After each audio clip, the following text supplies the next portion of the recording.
Hello everyone, this is Vinita Vishnoi and welcome to my channel Milestones in Biology. And today we are going to start with a new topic that is C4 pathway और इसे आप Hatch-Slack pathway भी बोल सकते हैं.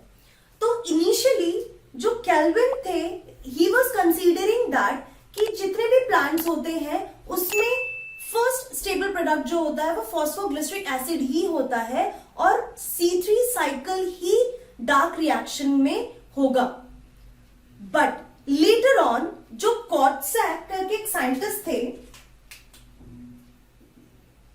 कॉटसैक करके there was a scientist, what he has reported, he reported that in sugar cane oxaloacetic acid and aspartic acid, इसमें भी 4 कार्बन होते हैं, इसमें भी 4 कार्बन होते हैं. सो ये दोनों कंपाउंड CO2 फिक्सेशन में शुगर केन के लीव्स में बन रहा है. It was reported by कॉटसैक.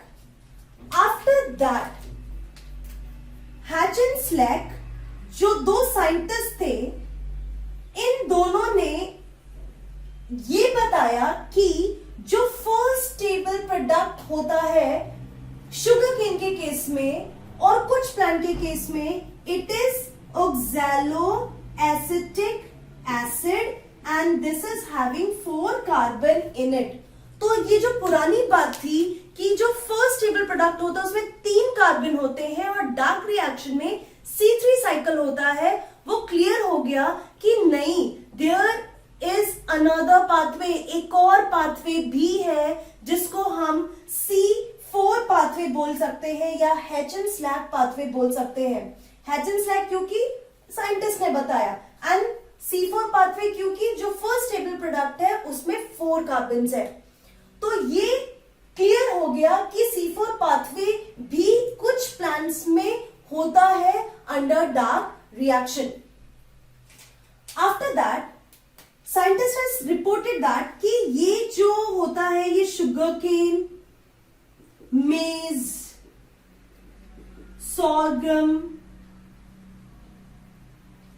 कुछ ट्रॉपिकल एंड सब ट्रॉपिकल प्लांट्स में आपको ये साइकिल देखने को मिल जाएगा जो मोनोकॉट होते हैं जनरली. दूसरा, ये जो C4 पाथवे होता है you will see only in angiosperms. तो जितने भी C4 प्लांट्स होते हैं they belong to the angiosperm category. उनमें से C4 प्लांट्स में से कोई भी एल्गे, कोई भी दूसरी category bryophyte, gymnosperms, C4 plants in categories को बिलोंग नहीं करते. C4 प्लांट्स सिर्फ एंजियोस्पर्म्स को बिलोंग करते हैं. जो एंजियोस्पर्म्स होते हैं इनके केस में जिनमें C4 पाथवे होता है, in that case the leaf is having a very specialized anatomy, and that is Krenz anatomy. Krenz anatomy means ring or wreath like. अब रिंग और रेथ लाइक क्या होता है वो मैं आपको बताती हूं, बट अभी आप लोग के लिए ये समझना जरूरी है कि C4 प्लांट में स्पेशलाइज्ड स्ट्रक्चर होता है जो रिंग जैसा होता है जिसको हम क्रेन्स एनाटॉमी बोलते हैं. C4 प्लांट्स के अंदर there will be 2 different type of cells, chloroplast will be involve. पहला जो होगा वो मीजोफिल सेल का क्लोरोप्लास्ट होगा एंड जो दूसरा होगा वो बंडल शीथ सेल का क्लोरोप्लास्ट होगा. बंडल शीथ सेल्स जो होते हैं वो पेरेन्काइमेटस सेल्स होते हैं. दीज आर पेरेन्काइमा सेल्स जो कि वेस्कुलर बंडल को सराउंड करते हैं, वेस्कुलर बंडल के चारों तरफ होते हैं. So let's look into this diagram. आप अगर ये डायग्राम देखेंगे तो आपको क्या पता चल रहा है. The first layer is cuticle. ये जो लेयर है ये अपर एपिडर्मिस है this layer is lower epidermis. Lower epidermis में आपको स्टोमेटा गार्ड सेल्स देखने को मिलेंगे. ये जो बड़े बड़े सेल्स हैं, दीज आर मीजोफिल सेल्स, जिसमें बहुत सारा क्लोरोप्लास्ट है. ये जो ब्लू कलर का मैंने ड्रॉ किया है, these are bundle sheath cells, जो कि xylem and phloem vascular bundles को सराउंड करता है and it makes a ring around it. That is why it is the Kranz anatomy, ring और विथ लाइक अरेंजमेंट. एंड ये जो bundle sheath cell और mesophyll cells है, इनमें जो कनेक्शन होता है that is the plasmodesmata connection. तो ये भी आपको याद रखना है कि ये दोनों कनेक्टेड हैं प्लाज्मोडेस्मेटा के थ्रू. तो मैं एक बार आपको फिर से फटाफट बताती हूं कि जो हैच एंड स्लेक पाथवे है, ये भी कुछ प्लांट्स के अंदर होता है, which is a type of dark reaction. इसका जो फर्स्ट स्टेबल प्रोडक्ट है, it will be having 4 carbon and the first stable product of this cycle is oxaloacetic acid. This is an alternative pathway. सब tropical and tropical plants के अंदर देखने को मिलता है और जितने भी C4 प्लांट्स है वो एंजियोस्पर्म्स है. ये जो C4 प्लांट्स होते हैं, इनके अंदर एक स्पेसिफिक टाइप का एनाटॉमी प्रेजेंट होता है which is called cranes anatomy, जिसमें रिंग लाइक अरेंजमेंट होता है बंडल शीथ सेल का. एंड बंडल शीथ सेल के चारों तरफ होते हैं मीजोफिल सेल्स. ये दोनों एक दूसरे से प्लाज्मोडेस्मेटा के थ्रू कनेक्टेड है. Now let's discuss the difference between the chloroplast of bundle sheath cell and the mesophyll cells. तो आपको पता चलेगा कि ये C4 पाथवे को ही क्यों हेल्प करता है या इसमें C4 पाथवे ही क्यों होता है. Let's start. तो पहले मैं बंडल शीथ सेल का जो मीजोफिल सेल में आप क्लोरोप्लास्ट देखते हैं, वो किस तरीके का क्लोरोप्लास्ट होता है. ये क्लोरोप्लास्ट है, डबल वॉल है और इसके अंदर ग्रेनल ऑर्गेनाइजेशन है कि जो थाइलाकॉइड है वो एक दूसरे से ग्रेनम फॉर्म में होते हैं. Whereas in case of this bundle sheath cell, what you will see, the thylakoids, ये तो हो गया डबल मेम्ब्रेन. थाइलाकॉइड जो होते हैं वो इस तरीके से एक ग्रैनुलर स्ट्रक्चर में होते हैं. So difference is, bundle sheath cell जो होते हैं, they are having large chloroplast, large size chloroplast, और यहां पे स्मॉल साइज होंगे. यहां पे आप क्या देख रहे हैं, lack of granal organization, lack of grana organization. यहां पे क्या होगा, ग्रैनल ऑर्गेनाइजेशन.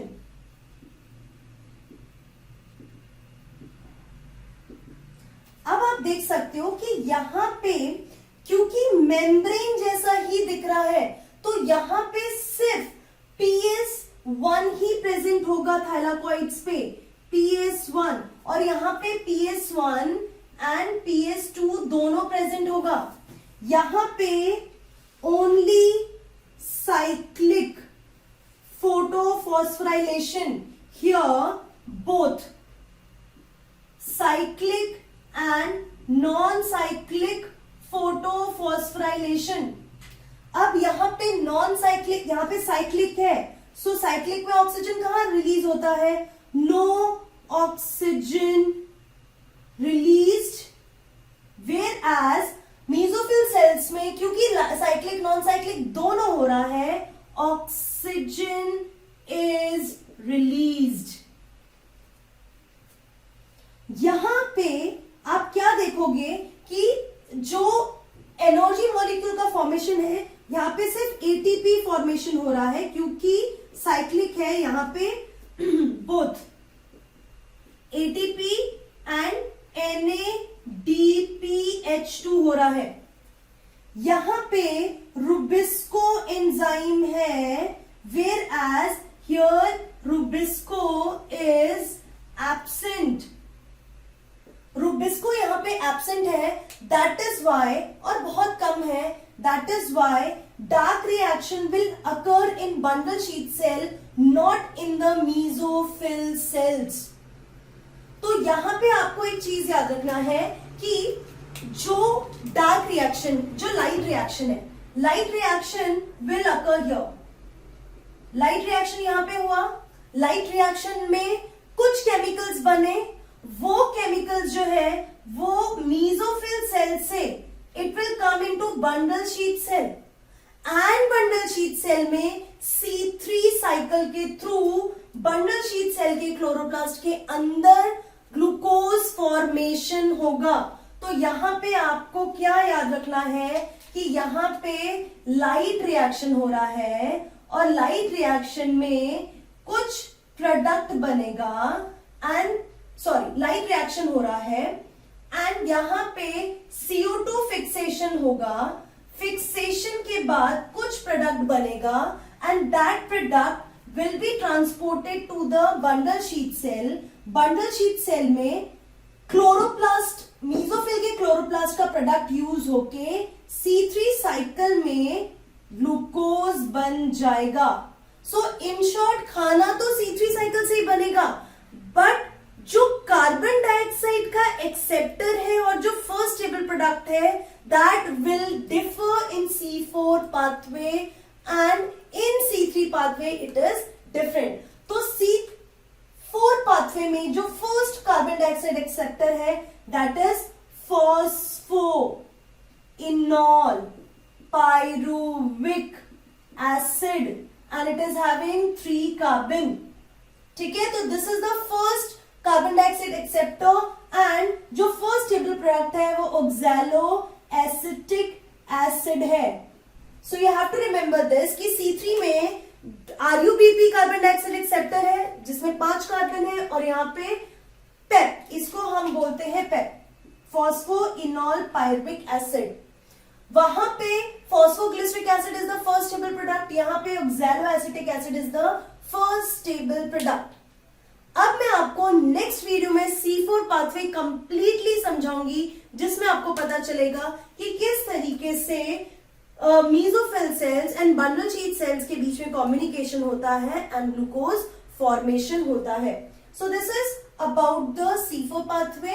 इसका मैंने आपको इंट्रोडक्शन दिया कि ये जो मेजर डिफरेंस होता है क्लोरोप्लास्ट में bundle sheath and mesophyll cells के, यहाँ पे जो मीजोफिल सेल्स में क्लोरोप्लास्ट छोटा है, इसमें लार्ज साइज है। यहाँ पे ग्रेना ऑर्गेनाइजेशन नहीं है, यहाँ पे मेम्ब्रेन जैसा ऑर्गेनाइजेशन है थैलाकॉइड का, यहाँ पे ग्रेनल ऑर्गेनाइजेशन है। अब यहाँ पे सिर्फ PS1 है इसीलिए ऑक्सीजन रिलीज नहीं होता, यहाँ पे साइक्लिक नॉन साइक्लिक दोनों होता है इसीलिए ऑक्सीजन रिलीज होता है। अब आप बोलोगे इसके क्लोरोप्लास्ट में क्यों डार्क रिएक्शन नहीं, मतलब ग्लूकोज नहीं बन रहा, because of the lack of rubisco enzyme, whereas you will find rubisco enzyme in case of bundle sheet cell. And bundle sheet cell के अंदर फूड, जो मेन ग्लूकोज है वो बंडल शीट सेल के stroma में बनेगा, mesophyll cell में नहीं बनता है या बहुत कम अमाउंट में बनता है। So this is about the C4 pathway and the Krebs anatomy. So in next video we will discuss in detail about C4 pathway, and then you will understand how this is the C4 pathway and C3 pathway कहां पर होगा mainly, and ATP utilization. Everything we are going to discuss in my next video. Till then, take care, keep learning, be safe and goodbye.